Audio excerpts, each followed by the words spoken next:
Tuhan bersamamu.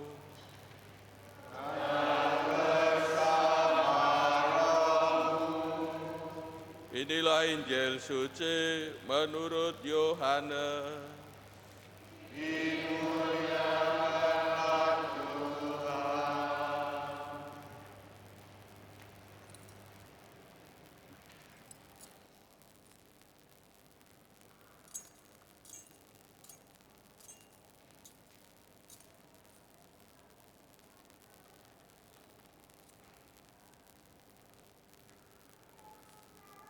Pada hari pertama pekan itu, berkumpullah murid-murid Yesus di suatu tempat dengan pintu-pintu yang terkunci, karena mereka takut kepada para pemuka Yahudi. Pada waktu itu datanglah Yesus berdiri di tengah-tengah mereka dan berkata, "Damai bagi kamu." Sesudah berkata demikian, Yesus menunjukkan tangan dan lambungnya kepada mereka. Murid-murid itu bersukacita ketika mereka melihat Tuhan. Lalu kata Yesus sekali lagi, "Damai bagi kamu.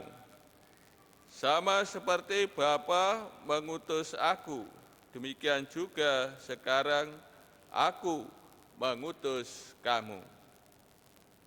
Sesudah berkata demikian, Yesus menghembusi mereka dan berkata, "Terimalah Roh Kudus. Jika kamu mengampuni dosa orang, dosanya diampuni. Dan jika kamu menyatakan dosa orang tetap ada, dosanya tetap ada." Demikianlah sabda Tuhan.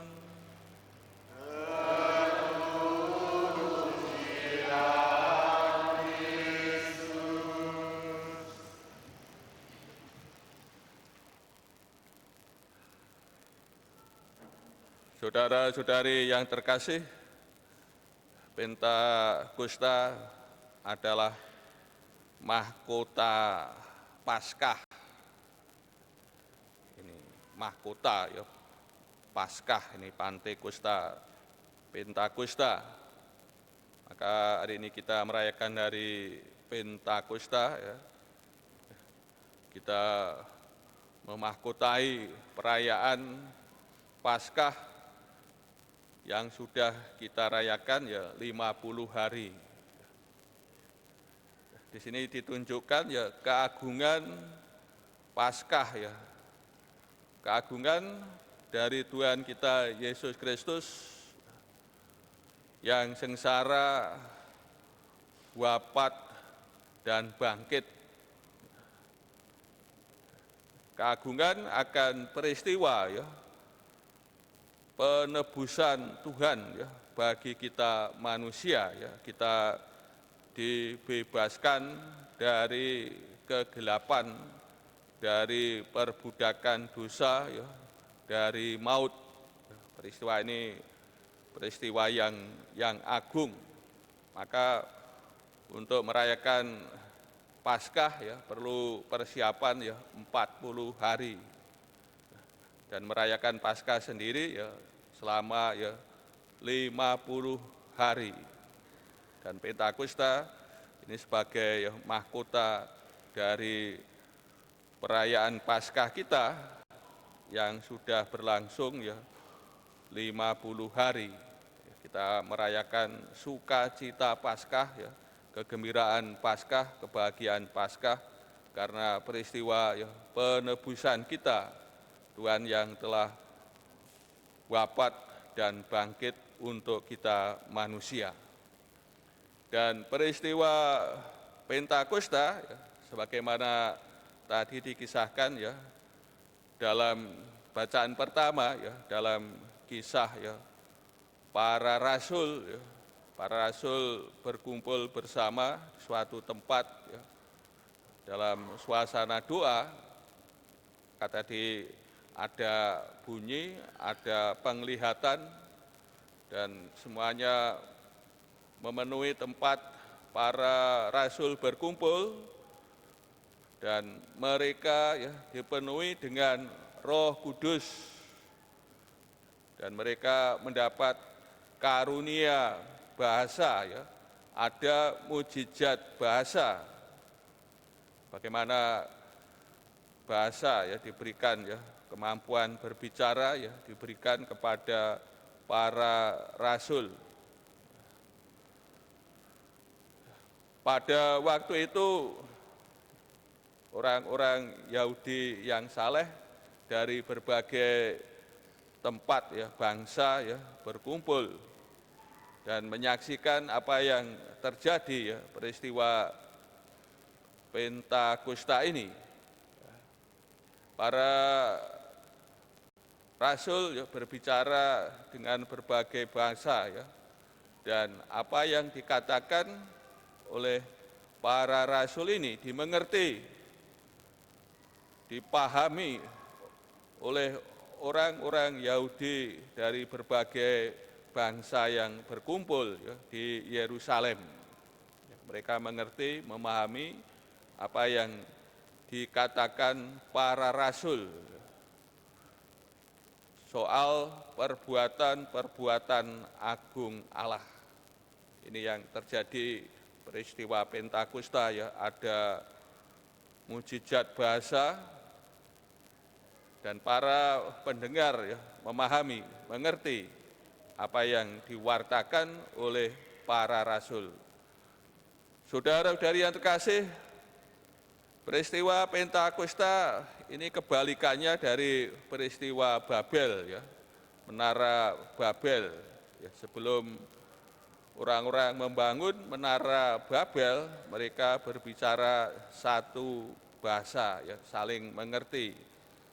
Namun dengan niat jahat, maka mereka diserahkan berbagai tempat, karena kebingungan. Mereka tidak dapat berkomunikasi satu sama lain. Mereka tidak memahami, mengerti apa yang dikatakan satu dengan yang lain. Maka peristiwa Pentakosta ini peristiwa kebalikan dari peristiwa Babel. Mereka tidak dapat berkomunikasi, tidak dapat saling mengerti, memahami. Namun peristiwa Pentakosta ini menyatukan orang-orang dari berbagai bangsa, tempat, mengerti, memahami apa yang dikatakan para rasul. Maka Pentakosta ini menyatukan mereka. Saudara-saudari yang kasih, kita hari ini merayakan hari Pentakosta, merayakan peristiwa turunnya Roh Kudus kepada para rasul. Roh yang sama, Roh Kudus yang sama juga dianugerahkan kepada kita, kepada gereja, sebagaimana dijanjikan Tuhan Yesus, maka digenapi dalam peristiwa Pentakosta. Dan Roh Kudus ini sebagai penolong yang lain, sebagai roh kebenaran yang akan membimbing, memimpin kita ke dalam seluruh kebenaran, juga menyertai kita perjalanan gereja dari awal sampai akhir zaman.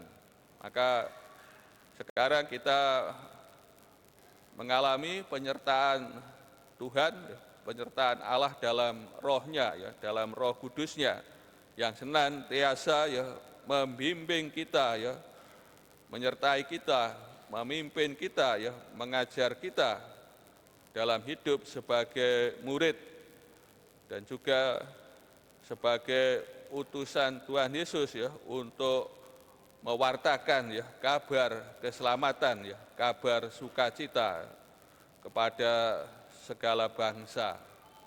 Sebagaimana dalam bacaan Injil, Bapa mengutus Tuhan Yesus, sekarang Tuhan Yesus Tuhan Yesus ya mengutus para muridnya untuk menjadi saksinya, menjadi pewarta kabar gembira. Dan Roh Kudus inilah yang memampukan gereja, memampukan para murid dalam menjalankan tugas perutusan. Maka pantaslah kita selalu bersyukur ya, kepada Bapa kita atas karunia Roh Kudus, atas penyertaannya kepada kita, kepada gereja di dunia ini, sehingga kita dalam hidup ini ya tidak ditinggalkan seorang diri ya, sebagai yatim piatu, namun kita senantiasa ya disertai oleh Allah dalam rohnya.